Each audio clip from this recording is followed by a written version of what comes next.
Quero te ouvir, Fernando Mollica, também sobre essas declarações recentes do ex-presidente Lula, criticando, essas reuniões com bancos, a postura dos banqueiros, dos empresários de só olhar teto de gastos, e também defendendo um apoiador que já disse se envergonhar de ter empurrado uma outra pessoa de posição contrária. Bem, vamos lá.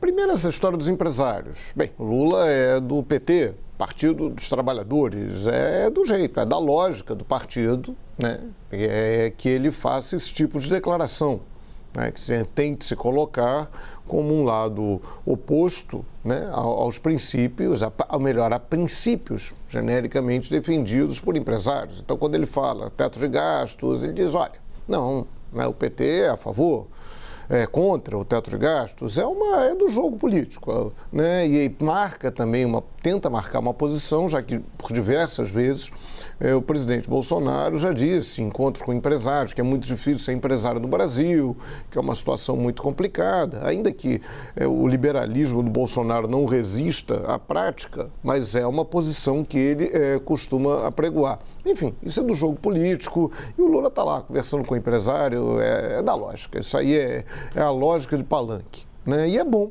que as posições contraditórias sejam expostas à sociedade. Se todo mundo falar a mesma coisa, não tem a menor graça. A democracia é o choque saudável de ideias. Sobre a história lá do Maninho, foi uma declaração desnecessária, e uma declaração infeliz até, porque o cara ainda não foi julgado. Existe o julgamento do Maninho, do filho dele, ainda não ocorreu. Só para lembrar a história, isso foi no dia, aquele incidente ali, ocorreu no dia em que foi decretada a prisão do Lula, que o Moro confirmou a prisão do Lula. Havia uma tensão muito grande, na porta do Instituto Lula havia, obviamente, defensores do Lula e apareceram também pessoas que não gostavam do Lula. E este empresário, aquele empresário que viria a ser agredido, segundo pessoas que estavam ali, começou a xingar o Lula, começou a ofender o Lula, e aí algumas pessoas se revoltaram, o Maninho e o filho dele começaram a empurrar, isso está bem claro na imagem, foram tirar o cara dali, empurraram, e empurrar é uma agressão, não tem jeito, e aí ele bateu com a cabeça no ônibus, aí fica a discussão. Eles empurraram o cara na direção do ônibus, sabendo que do ônibus não, do caminhão, para matá-lo, ou foi um acidente? No primeiro momento, a polícia indiciou o Maninho e o filho por lesão corporal dolosa, ou seja, eles tiveram a intenção de provocar uma lesão corporal.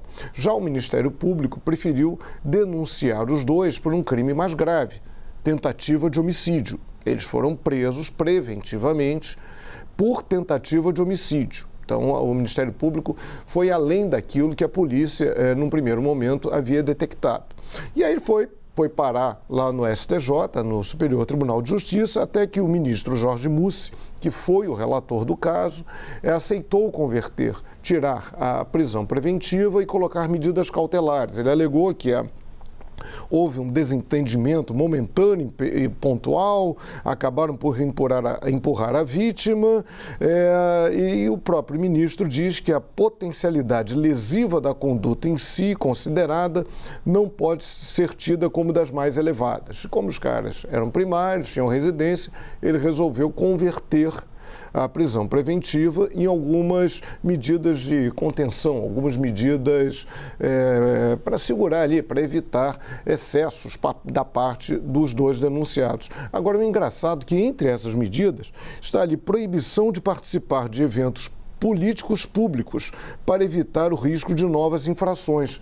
Então, é bem provável aí que ontem, se o Maninho estivesse ali, deu a entender que ele estava ali presente, o Lula, ao citá-lo, acabou revelando que o Maninho estava descumprindo uma ordem judicial, porque ele, pela ordem judicial que saiu lá do Superior Tribunal de Justiça, ele não poderia participar de eventos políticos públicos.